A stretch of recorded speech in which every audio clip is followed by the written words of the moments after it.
Sois très attentif et écoute bien cette vidéo jusqu'au bout car on va voir ensemble 4 questions auxquelles tu dois absolument répondre avant de lancer ton business. Sinon, tu risques d'échouer fortement.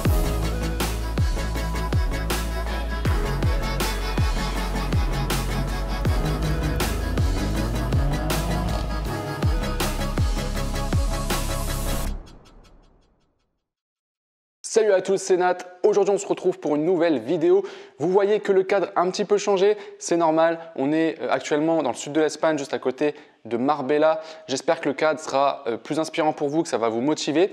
Avant de commencer la vidéo, juste une question à vous poser. Est-ce que ça vous intéresse que je fasse un tour complet, une vidéo où je vous montre en fait la villa dans laquelle on est actuellement?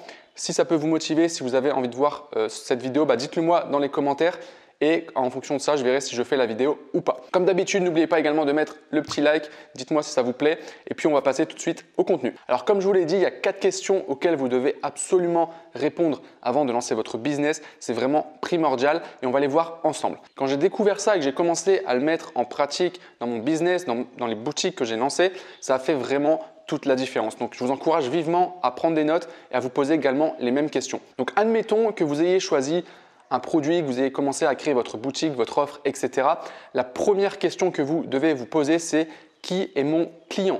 C'est extrêmement important de connaître qui est votre client type pour pouvoir le cibler déjà précisément, connaître ses besoins, connaître ses envies, ses rêves, ce qu'il a envie de faire, là où il a envie d'aller, etc. Parce qu'au final, retenez bien un truc, c'est que votre produit va permettre à votre client d'atteindre quelque chose, de résoudre un problème, un besoin ou de lui apporter une solution à quelque chose. Ok? Donc, si vous ne connaissez pas votre client, comment vous allez faire pour lui parler? Que ce soit à travers votre boutique, votre offre, également à travers les publicités, le texte que vous allez mettre, les vidéos, les images que vous allez montrer, ça doit correspondre parfaitement à votre client. Donc, on peut parler plus globalement d'avatar client. Donc, vous devez savoir exactement qui il est, son âge, son sexe, ce qu'il aime, ses passions, pourquoi il achèterait votre produit, d'accord? Qu'est-ce qui l'intéresse? Donc, de manière pratique, ce que vous faites, c'est que vous vous posez et vous prenez une feuille, un papier, un stylo, ce que vous voulez et vous écrivez concrètement qui est votre client. Vous essayez de le détailler au maximum. Vous pouvez même prendre une photo sur internet de quelqu'un qui va représenter ce client type. Comme ça, en fait, vous allez voir que ça va vraiment vous simplifier la tâche quand vous allez devoir ensuite créer vos différents contenus, le copywriting de votre page produit, etc., etc. Ça va vraiment vous aider. Donc vraiment, faites-le. C'est ultra important. Deuxième question que vous devez vous poser, une fois que vous avez défini votre client type, vous devez vous poser la question où est-ce que vous pouvez le trouver? Où est votre client type? On me dit souvent, Nat, c'est quoi le meilleur canal d'acquisition? En fait, ça dépend vraiment de où se situe votre client. Est-ce que votre client est dans des groupes Facebook? Est-ce qu'il va sur certains forums en particulier? Est-ce qu'il est plutôt sur Instagram, sur Snapchat? Quel genre de page il aime, etc. C'est quoi ses intérêts? C'est des questions auxquelles vous devez répondre pour pouvoir le cibler de manière la plus précise possible pour savoir où il est tout simplement. Donc, je vais vous donner un exemple. Imaginons que votre produit, c'est un produit à destination des femmes de plus de 40 ans. Ce type d'audience en général se situe plutôt peut-être sur Facebook ou sur Pinterest, d'accord, plutôt que sur Instagram par exemple. Par contre, si votre avatar client, votre client type, c'est un jeune de 20 ans qui aime bien, on va dire une fille qui aime bien les produits de beauté, elle sera peut-être plus sur Snapchat ou sur Instagram, d'accord? Donc, vous devez identifier ça afin de choisir déjà le meilleur canal d'acquisition que vous allez utiliser et également de comprendre un petit peu l'univers dans lequel est la personne et comment vous allez pouvoir utiliser les bons mots pour cibler cette personne-là. Vous pouvez même aller plus loin en vous demandant quel est son comportement sur les réseaux, sur quel genre de groupe cette personne traîne, quel genre de personne elle suit également sur les réseaux, etc. Ça va vraiment vous aider à cibler précisément votre client et comme ça, vous saurez exactement quel moyen d'acquisition utiliser pour aller le cibler. Okay? Bien entendu, il n'y en a pas qu'un seul. Vous allez voir qu'en faisant cet exercice, vous allez certainement tomber sur plusieurs canaux d'acquisition qui seront intéressants pour votre client.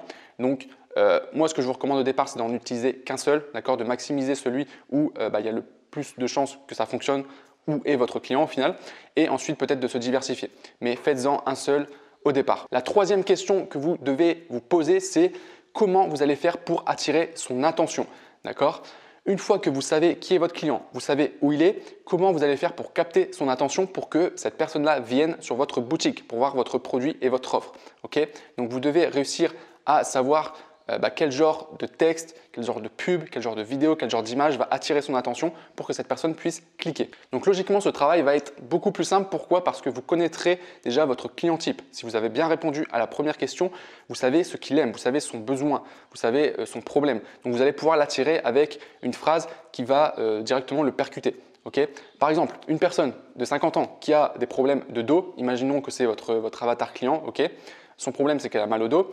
Quand vous allez vouloir l'attirer, vous allez peut-être mettre un visuel d'une personne qui se tient le dos, ou alors vous allez mettre une phrase choc, vous souffrez de problèmes de dos, ou alors plus jamais de problèmes de dos avec cette solution, etc. D'accord? J'espère que vous comprenez un petit peu l'idée.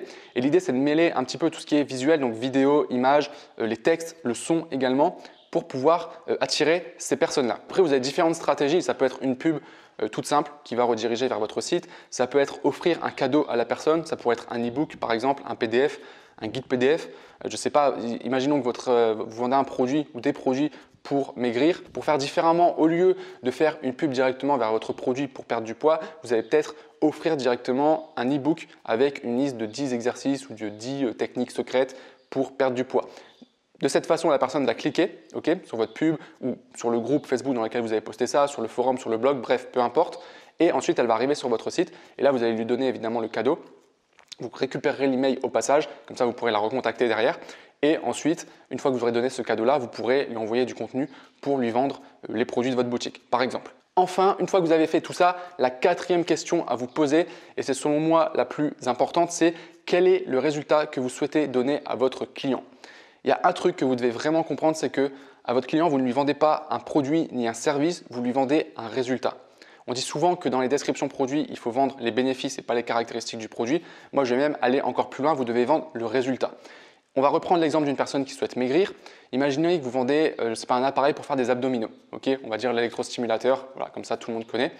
Et la première façon de vendre, c'est de dire voilà, achetez le super électrostimulateur qui fait vibrer les abdos à telle vitesse par seconde, etc. Vous avez 3 niveaux qui permettent de travailler plus ou moins fort les abdominaux, etc. Donc là, on joue vraiment sur les caractéristiques. Vous ne devez absolument pas faire ça. Ensuite, la deuxième manière de vendre, ça va être de vendre les bénéfices. Donc dire par exemple qu'avec cet appareil, vous allez pouvoir avoir des abdos en béton. Okay, vos abdos seront dessinés, c'est génial. Vous allez perdre la graisse au niveau du ventre. Okay. Et enfin, on va vendre le résultat. Le résultat, en fait, c'est le vrai pourquoi la personne voudrait avoir ce produit. Et ça serait par exemple, avec ce produit-là, vous allez avoir un ventre plat et du coup, l'été, vous pourrez vous montrer sur la plage, etc. Vous aurez confiance en vous, etc. Okay, ça peut être une raison. Là, encore une fois, c'est un exemple. Mais en gros, ce que vous devez comprendre, c'est que vous vendez le résultat final, okay, la situation dans laquelle la personne va être une fois qu'elle aura utilisé le produit. Et votre produit, c'est simplement le moyen d'arriver à ce résultat. Okay, vous avez votre client type. Vous avez le résultat qu'elle veut atteindre. Actuellement, elle ne sait pas comment faire, elle n'a pas de solution pour ça, ou elle a peut-être déjà essayé des solutions qui n'ont pas fonctionné. Et vous, votre rôle, c'est de vendre ce résultat, de mettre votre produit au milieu qui va être le moyen pour que la personne atteigne ce résultat. Okay, et c'est à ce niveau-là que vous allez donner un petit peu tous les bénéfices, mettre en avant les résultats que la personne pourra atteindre avec votre produit par la suite. Okay, et c'est comme ça que vous arriverez à lui vendre. Donc ces 4 questions peuvent paraître assez basiques, mais je vous assure que ça fait une différence énorme entre les personnes qui vendent un produit mais qui n'ont pas conscience de ces notions-là et les personnes qui appliquent vraiment les 4 questions que je vous ai données là. Vous allez voir qu'il y a une énorme différence. Vous verrez que ça sera beaucoup plus simple de vendre parce que vous saurez pourquoi vous vendez votre produit. Malheureusement, aujourd'hui, il y a beaucoup de personnes qui ne savent pas. Ils vendent un produit, en fait, ils se disent on va vendre le produit, mais ils ne savent pas à qui ils s'adressent, ils ne savent pas utiliser la bonne source d'acquisition, ils ne savent pas comment cibler de manière précise leurs clients, comment capter l'attention, etc. Et ils ne savent même pas le résultat que va donner leur produit. D'accord? Donc c'est vraiment 4 questions basiques et je vous recommande vraiment de vous les poser à chaque fois que vous lancez un produit, à chaque fois que vous lancez une offre. C'est ultra important. En tout cas, j'espère sincèrement que cette vidéo vous aura plu. Encore une fois, n'oubliez pas le petit like. N'oubliez pas également de me dire dans les commentaires si vous souhaitez que je vous fasse une vidéo où je vous montre l'entièreté de la villa ici. Et puis, sur ce, moi je vous souhaite une bonne journée et je vous dis à très bientôt. Ciao!